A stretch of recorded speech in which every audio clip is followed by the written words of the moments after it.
Hi, everybody. Welcome to another episode of Washington in Focus Daily. I'm the Center Square's state government correspondent here in Olympia, covering the legislative session. Carleen Johnson here, and it is day 30 of the session, which means we are finally exactly halfway through the 60-day legislative session, assuming they adjourn on time. And I should find some wood or something to knock on that will make that come true.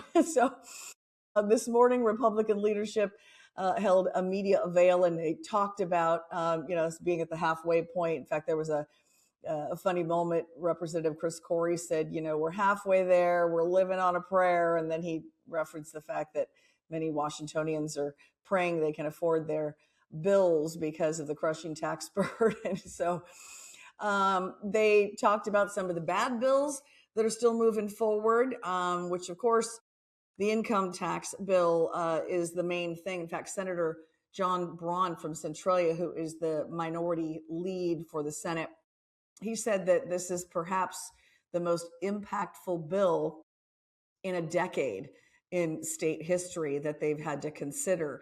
And late on Monday, it did pass out of the Senate Ways and Means Committee and could come to the floor really at any time. This is, again, Senate Bill 6346. I wrote an update on that story after passage out of that committee late Monday, so you can check that out at thecentersquare.com/Washington. So I also got a chance to ask leadership about a bill that's intended to address many of the horrific stories that we've written about at the Center Square and other media outlets have as well, with children being left in homes with drug-addicted parents, only to end up dead or suffering a near-fatal incident. So there were more of those children killed or nearly killed in 2025 than ever before. Republicans blamed the Keeping Families Together Act, which passed in 2021.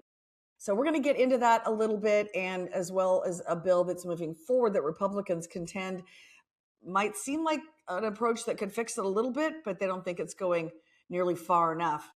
And then we'll get into the media credential kerfuffle, because there's a whole nother saga.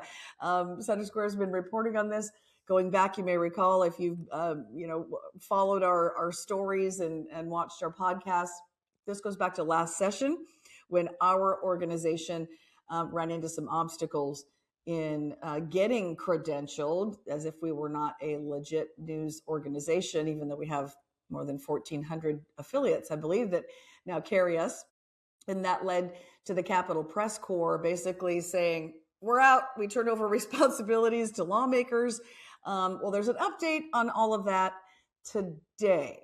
So let's jump into this. Let's start out with the income tax. That is the big thing. As I mentioned, Senator Braun said this is perhaps the most significant legislation they've had to even consider in a decade. And this is the income tax, 9.9% tax on millionaires, at least for now, or households with combined income in excess of $1 million. So basically, you make $1 million, we're going to take $100,000 of that annually.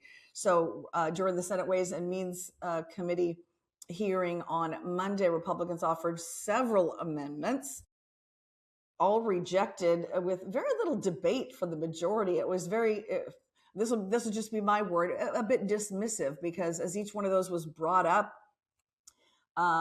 instead of offering them some pushback from other, from majority members who support the income tax, it was simply dismissed. And the chair, June Robinson, said, I'm asking for a no vote on this, and we're moving on.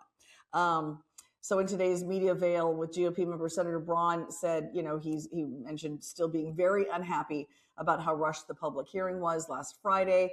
We reported on this. 61,000 people signed in con ahead of that hearing, even though it was extended to allow 2 hours of testimony.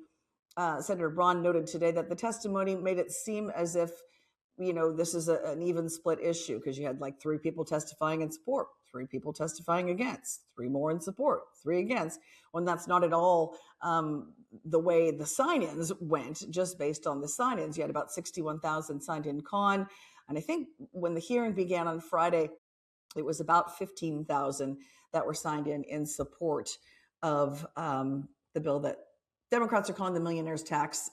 Republicans say it's going to eventually hit every Washingtonian in the state as a full-blown income tax on all of us. So I want to get into this, a story that I am writing today. It'll be published on our site by day's end, and this is the Substitute House Bill 2660. So this bill is meant to deal with all these kids that are dying often in drug addicted homes, and they made it more difficult to remove kids from these homes with the Keeping Families Together Act passed in 2021. Basically said, even if we find open drug use in the home, hardcore drugs included, meth, fentanyl, that isn't necessarily considered imminent harm and as, impetus for removing a child from a home. And as a result, we have had more child deaths and near deaths in the state of Washington for the year 2025 than ever before. So this bill 2660 that was debated in the House Appropriations Committee on Monday authorizes a court to order a parent to comply, but with least restrictive conditions necessary. It says necessary, I'm reading from the bill summary here, to maintain the safety of a child who is under age 5 in the home if the court finds that there is a reasonable cause to believe these conditions are necessary to maintain the safety of the child.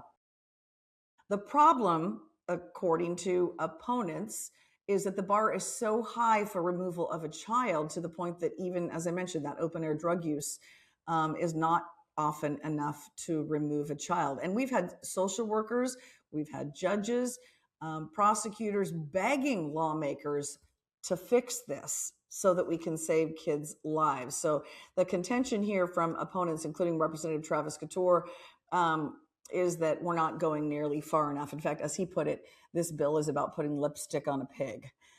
So he, again, as I mentioned, he offered several amendments fixing the harms of this act and urged lawmakers to please change the imminent harm language to prioritize child safety ahead of these, drug addicted parents. So here's part of what he said in Monday's emotional testimony in that hearing. They did not have an ability to remove that child because of the imminent physical harm standard in the Keeping Families Together Act. And it's very important to know that words matter. And when you use the word imminent, that is a measure of time. And what this amendment would do is change in the shelter care hearing process that the standard at which the court determines whether to remove a child from the child's home to require that the court remove the child when necessary to prevent substantial risk of serious harm instead of imminent physical harm in the current law, and also adds that this harm may be due to caregiver incapacity and substance impairment, among other things. It's absolutely important. If you're on fentanyl, you cannot care for, clothe, bathe, feed, shelter yourself. How can you do that for a child? You can't do it for a child, and that's why we've seen an incredible rise in critical incidents, including child death, as a result, especially as it relates to fentanyl. And we've created a system that accumulates risk as the state acts in its own negligent way, standing by as kids who are subject to abuse and neglect get left behind in homes where parents are abusing hard drugs like fentanyl. And that risk escalates, and social workers with high caseloads, sometimes up to 30, 40 amounts of caseloads under their belt, have to try to pause everything and go down this entire list of incredibly impossible tasks just to get into the shelter care hearing to be told, no, we can't remove this kid because we can't prove the word imminent, that it was going to happen tomorrow. No one has a crystal ball. No one has a crystal ball to tell the exact moment on the clock a child is going to die, but we just use our common sense under this amendment and know that it's reasonably possible for that child to be harmed or killed as a result of leaving them in their homes to die. So all but one of the amendments offered by Representative Travis Couture, who I should have said is a Republican from Allen, were rejected. Only one was accepted, and it passed out of the House Appropriations Committee and was sent to the Rules Committee, and that means at any point it can be pulled to the House floor for a full vote. I'm told to expect a lot more passionate debate on the House floor on that measure. Okay, so now it is press credentials saga update time. I feel like we should have some sort of music for this. The Center Square recently reported that Citizens Action Defense Fund threatened the state with a lawsuit. Basically said, do this or we're going to file a lawsuit. After there were some folks that were denied press credentials, including Ari Hoffman, former colleague of mine, talk show host at KVI. He's Jewish, and he asked for press credentials for Jewish Advocacy Day and was denied, told he's not a legitimate member of the press because he offers opinion radio. Press passes have also been denied to journalist Jonathan Cho, who writes for Turning Point USA and Discovery Institute and travels all over the country, and to Brandy Cruz, who hosts her podcast, The Undivided Podcast. They were both denied credentials, and so this threat came from CADF, the Citizens Action Defense Fund. The reason why this is significant to get press credentials, not just to wear a badge, I got mine here that you can wear, but if you have the credentials, then you are allowed to go back into what are called the wings, so that you can basically have access to lawmakers if they're out on the floor. Like this morning, I was out there watching some House bills that were being voted off the House floor. I wanted to speak to a representative for a story I'm writing on tomorrow. So I was able to get, somebody to pull him off the floor and talk to me for a few minutes. So unless you have access to the wings, you don't have access to those members. You can call their legislative assistant or their communications person and say, hey, can I set up an interview? But it's much easier just to have access to the members directly and pull them off for 2 minutes instead of going through a whole, exchange of setting something up. So it's a privilege, certainly, but we're in that weird gray area for media.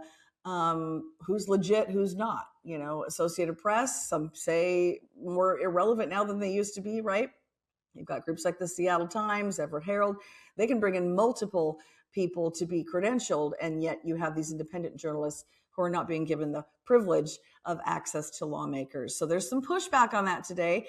And during the media avail this morning, Representative Chris Corey basically told reporters that House Republicans are getting involved immediately.